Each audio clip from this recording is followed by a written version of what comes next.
Olá, boa noite. Você já está assistindo o Consumidor em Pauta, um programa de utilidade pública da TVE que vai ao ar todas as noites. De segunda a sexta-feira nós estamos aqui. E a gente entra no ar logo depois do radar. Termina a boa música do radar, hoje foi uma pauleirinha ali assim, né? Então a gente termina a boa música do radar e a gente entra no ar para fazer perguntas, responder perguntas sobre direito do consumidor, direito do trabalho, direito de família e direito previdenciário. São esses os temas. E vocês devem participar e como vocês têm participado do nosso programa, o que nos deixa muito felizes, através de perguntas que podem ser encaminhadas através do nosso e-mail, que é consumidorempauta@tve.com.br, através do nosso telefone, que é o 3230 1530, que é o telefone aqui do nosso programa, ou então através de um WhatsApp, que vocês podem mandar para o nosso telefone, que é 985-946-773, prefixo 51, 985-946-773. Mande um WhatsApp para a gente, perguntando sobre qualquer um desses assuntos que eu falei aqui, de preferência do assunto do dia, mas pode perguntar sobre qualquer tema que vocês quiserem. Hoje nós vamos tratar de direito do trabalho. Eu já vou dizer para vocês quem são os meus convidados aqui. Mas antes eu quero oferecer esse programa com muito carinho, com muito prazer, com muita alegria, para a doutora Cirlei Sgarbi, que ela é advogada trabalhista há 30 anos, mais ou menos. Ela encontrou o doutor Marcelo lá no fórum, falou com ele, disse que assiste o nosso programa. Olha, isso nos deixou numa alegria enorme.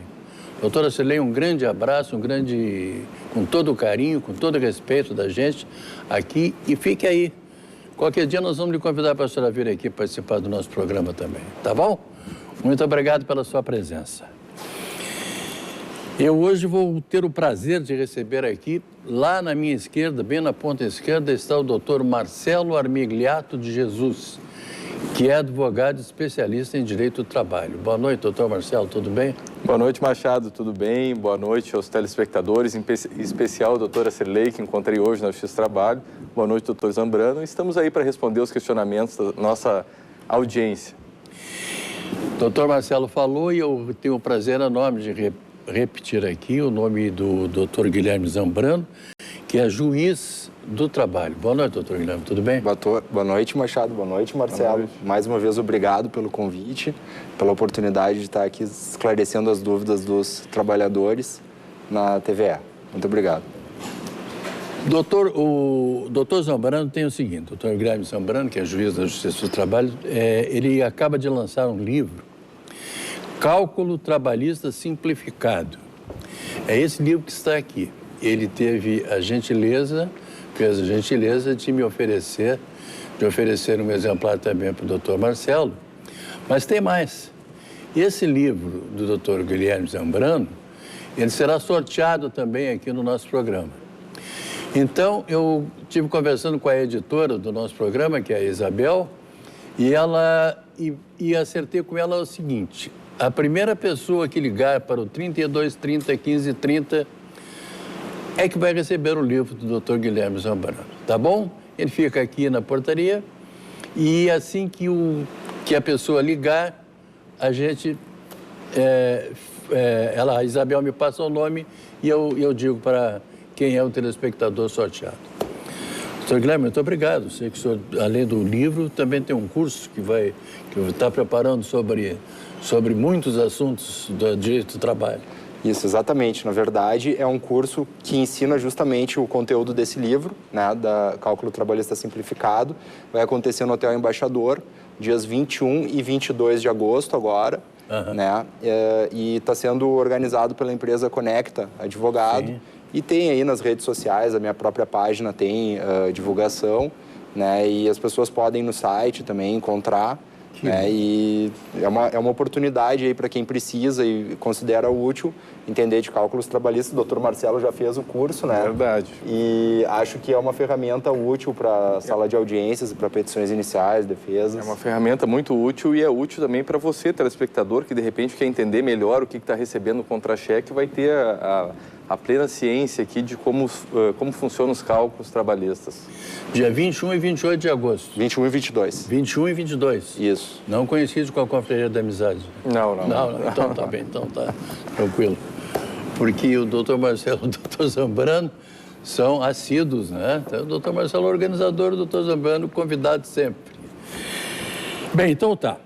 Nós temos muitas perguntas aqui, cada vez chegando mais, e eu vou fazer a primeira pergunta para o doutor Marcelo Armigliato de Jesus. E ela é daqui de Porto Alegre, a telespectadora é a dona Elisa.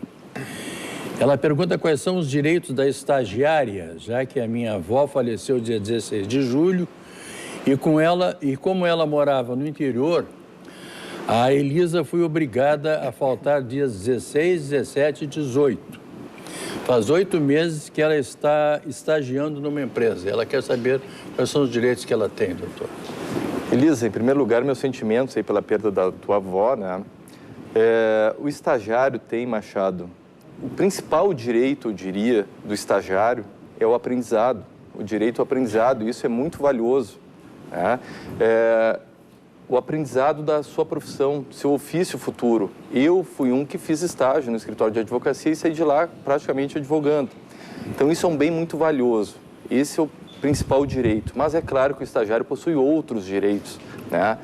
Não possui todos aqueles que são, digamos assim, disponíveis para os trabalhadores seletistas.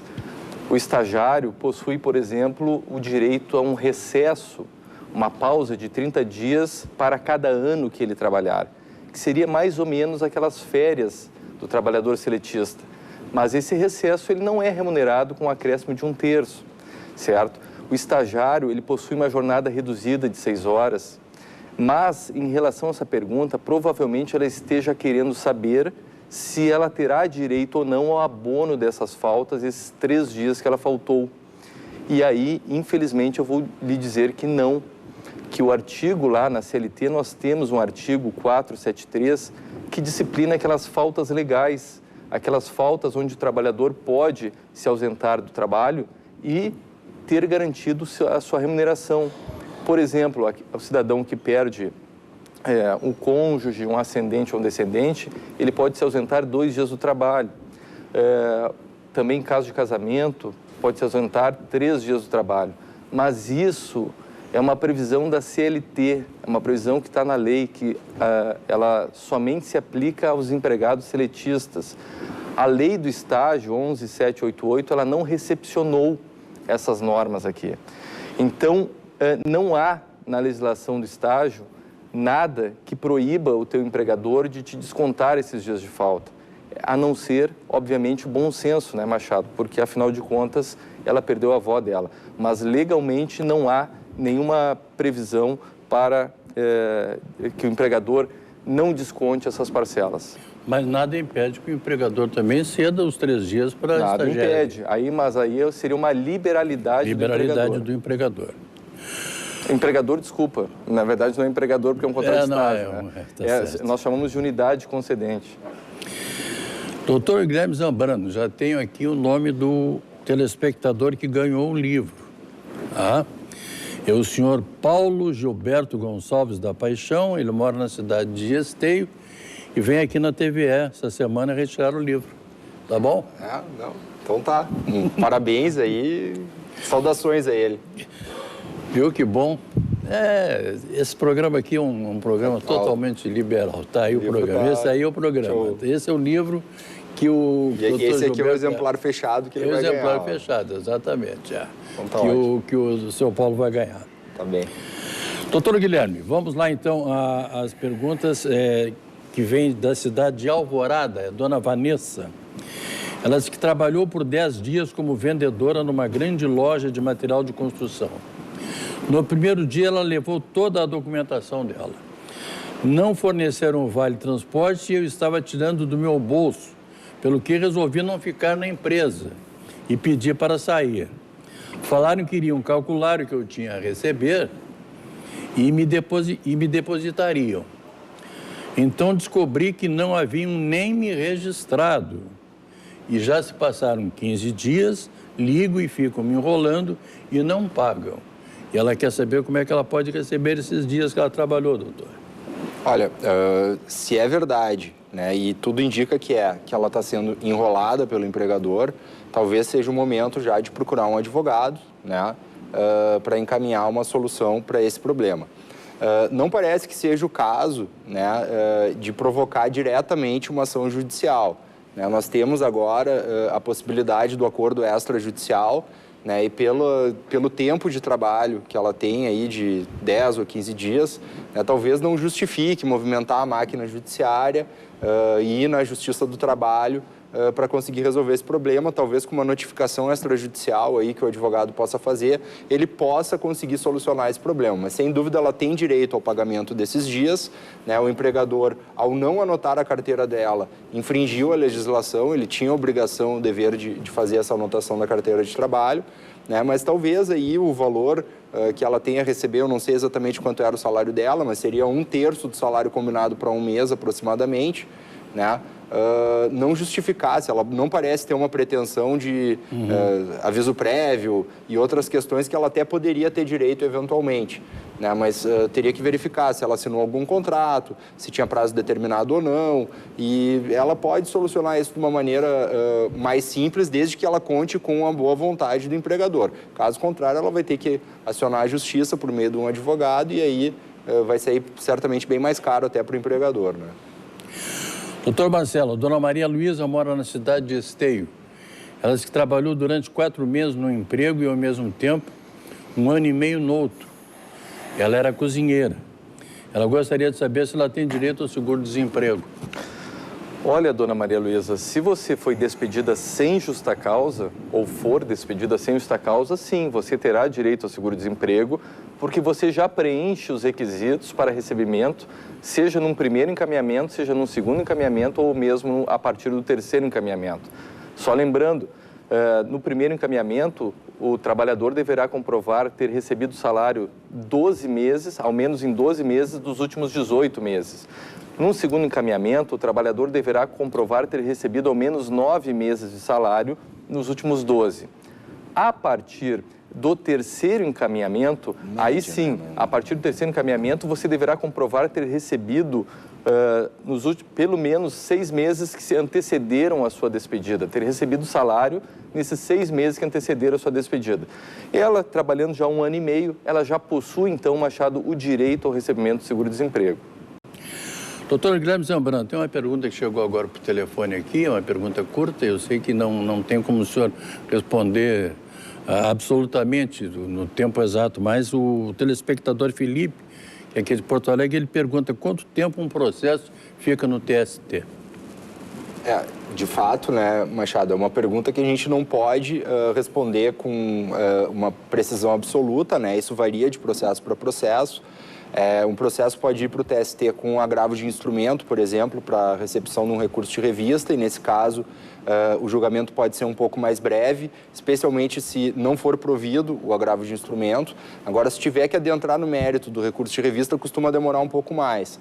E aí pode ter desdobramentos lá no TST com recurso de embargos, recurso extraordinário, então tudo isso pode demorar um pouco mais. Mas aquilo que a gente verifica na prática dos processos que voltam do TST, eles costumam voltar entre 6 e 10 anos depois de irem, né?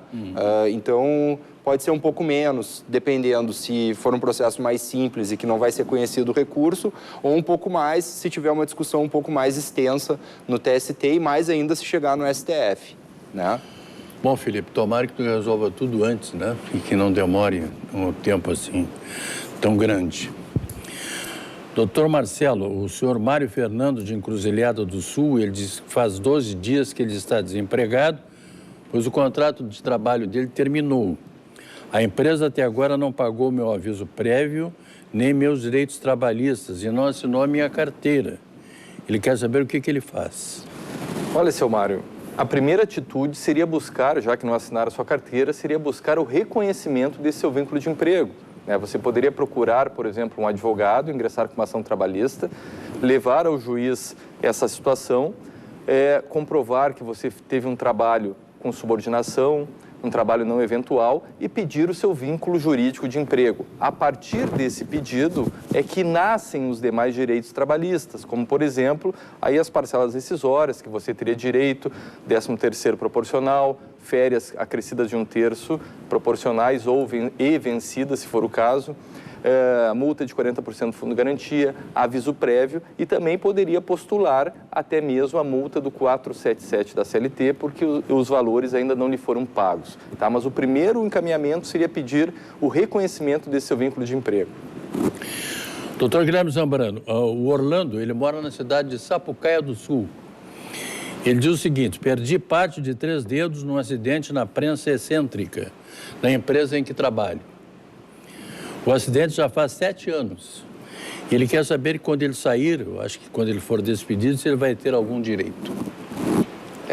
Bom, primeiro eu quero manifestar aqui os meus sentimentos, né, para o Orlando, que é muito desagradável, evidentemente, né, e irreversível a perda de um dedo. Esse dano dele é muito grave, né, e a situação fica um pouco mais complicada quando a gente percebe que na pergunta ele afirma que faz 7 anos que aconteceu o acidente, né. A princípio, é possível que já tenha ocorrido a prescrição nesse caso e ele já não possa mais cobrar nenhuma indenização. É bem verdade que esse prazo prescricional, que dependendo da corrente jurisprudencial pode ser de 3 ou de 5 anos, ele começa a correr da consolidação da lesão e esse dado a gente não tem, né? Então, se ele ficou em tratamento durante 2, 3 anos, 4 anos, 5 anos, né, afastado, fazendo tratamento, fisioterapia ou tentativa de reconstituição, cirurgias, esse tipo de coisa, é do término do tratamento que começa a contar o prazo prescricional, né? E a partir daí, dependendo da corrente jurisprudencial, 3 ou 5 anos. Então, é possível que ele ainda possa cobrar alguma coisa, mas eu recomendo que ele não fique esperando a saída da empresa para ajuizar se ele tem essa pretensão indenizatória, né? Porque se ele ficar esperando muito, ele pode acabar não podendo cobrar nada pela prescrição. Doutor Marcelo, eu tenho uma pergunta aqui, que é de um telespectador da cidade de Triunfo, o senhor Valdemar. Eu já tentei passar essa pergunta aqui por vários setores aqui do nosso programa e não consegui. Vamos ver se nesse programa sobre direito trabalhista a gente consegue alguma. O senhor Valdemar diz o seguinte: meu irmão abriu uma firma em meu nome, ficou imposto federal no ano de 2000. Ele quer saber se isso caduca. Ou não posso ter nada no meu nome. Isso passa para meus filhos? E aí, o que eu faço com essa pergunta, doutor? Olha, em primeiro lugar, não passaria para os filhos dele, tá? Se alguém deve somente até a sua morte e no limite do seu patrimônio.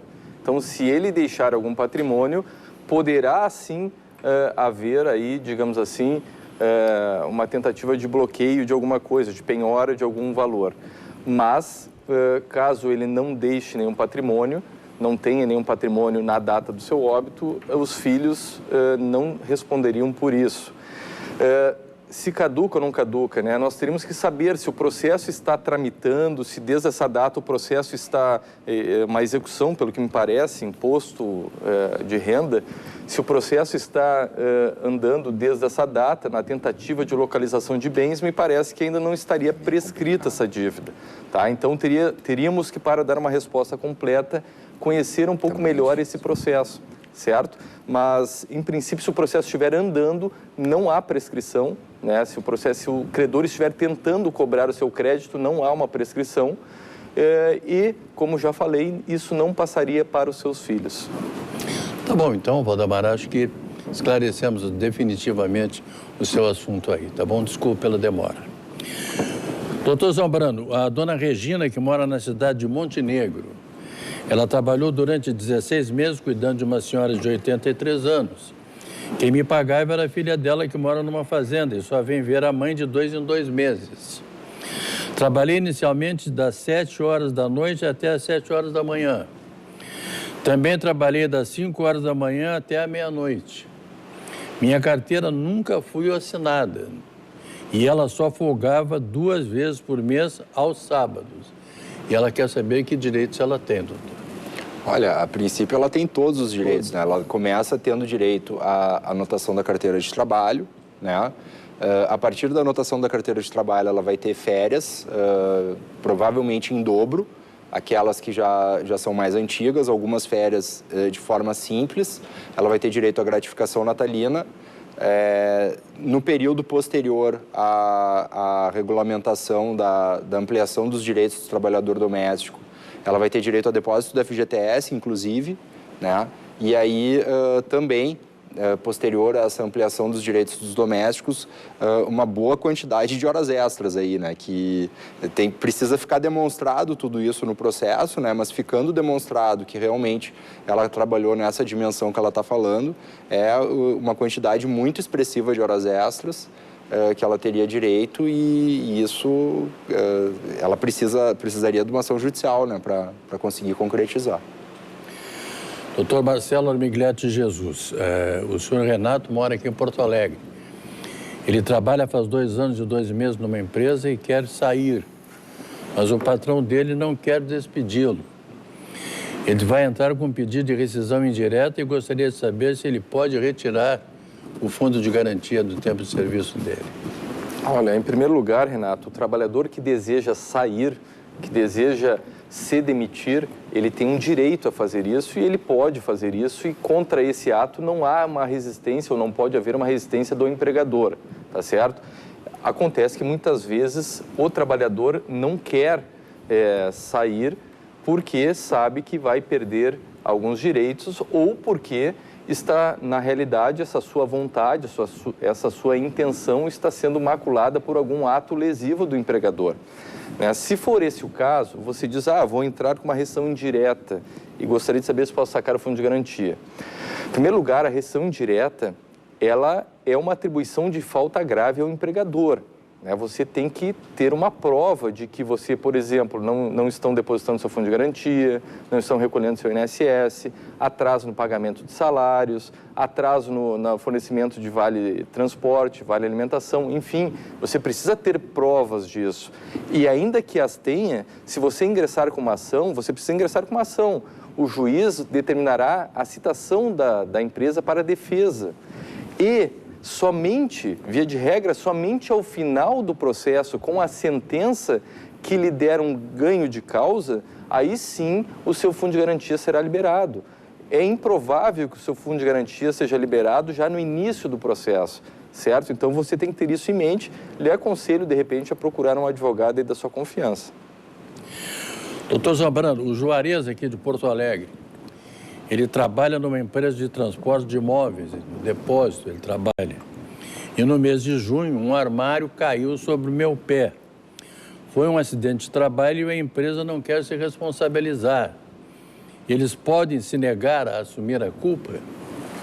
Não, não podem. Eles não podem se recusar. Na verdade, não necessariamente eles tenham culpa, né? A culpa é um conceito que nem sempre é relevante e pertinente em matéria de acidente do trabalho. Então, mas a responsabilidade que eles porventura tenham, eles não podem recusar, né? Ela decorre da lei, não é voluntária. A questão toda aí, me parece que seria a emissão da CAT, da Comunicação de Acidente do Trabalho, e o encaminhamento dele para a Previdência Social, para um eventual afastamento, para o auxílio-doença. Isso até o sindicato profissional pode fazer, né? Ele pode procurar um advogado também para tentar encaminhar isso. Mas o sindicato certamente poderia emitir a comunicação de acidente do trabalho caso o empregador não esteja fazendo isso. E aí, se ele tiver algum dano que persista após tratamento e tal, ele pode até ter uma pretensão indenizatória contra o empregador. Doutor Marcelo, a Daiane mora na cidade de Tapes e ela nos conta o seguinte: meu marido trabalhou 2 anos numa chácara e a carteira estava assinada como caseiro, mas ele trabalhava como serviços gerais. Ela quer saber se ele pode recorrer para receber os direitos que ele tem e se isso não é desvio de função. Olha, Daiane, por falar em desvio de função, até o doutor Zambrano aí organizou um estudo, e eu me lembro muito bem disso quando fui aluno dele, quase, se não me engano, 70% dos casos, né, julgados... 85%, bom, então não prestei muita atenção na aula. 85% dos casos foram julgados improcedentes. É difícil comprovar um acúmulo de funções, principalmente numa situação como essa, serviços gerais, né, caseiro e serviços gerais. Não há, nessa segunda atividade, digamos assim, não há uma especialidade maior, não lhe exigem algum conhecimento técnico, né? Então, tudo estaria dentro da sua, na verdade, em conformidade com as suas condições pessoais, tá? Não haveria afronta a essa questão e eu entendo aqui, nesse caso, que não teria direito ao desvio de função. Bom, nós temos pouco tempo do programa, então eu vou aproveitar esse tempinho, em primeiro lugar, para agradecer ao doutor Marcelo Armigliato Jesus e ao doutor Guilherme Zambrano, que estiveram aqui abrilhantando esse programa. Agradecer muito ao doutor Guilherme pelo livro que ele nos trouxe e dar os parabéns ao telespectador que ganhou esse livro do doutor Guilherme Zambrano. Tem inclusive a foto dele aqui atrás, ficou muito bonito, então o livro realmente é perfeito. Bom, quero agradecer muito a ele pela presença aqui. Quero também mandar um abraço todo especial para essas pessoas que estão aqui. A Simone, Rogério, Leandro, Moisés, Alexandre, mais a Regina, a Jurema, a Nara. São pessoas que escreveram para a gente, fizeram perguntas, mas lamentavelmente nós não conseguimos responder na noite de hoje. Mas vamos responder ainda na próxima semana. Lembrando a vocês que nesta semana nós faremos uma pequena modificação. Amanhã, quarta-feira, nós não teremos direito do consumidor, teremos direito previdenciário com o Dr. Luiz Gustavo Ferreira Ramos. E na sexta-feira, o professor Bonato estará aqui para tratar de direito do consumidor. Tá bom? Tá explicado, então? Só me resta agradecer a todos vocês pela presença e lembrando que amanhã às 6h30 da tarde eu estarei de volta aqui. A todos vocês, muito obrigado. Muito boa noite e até lá.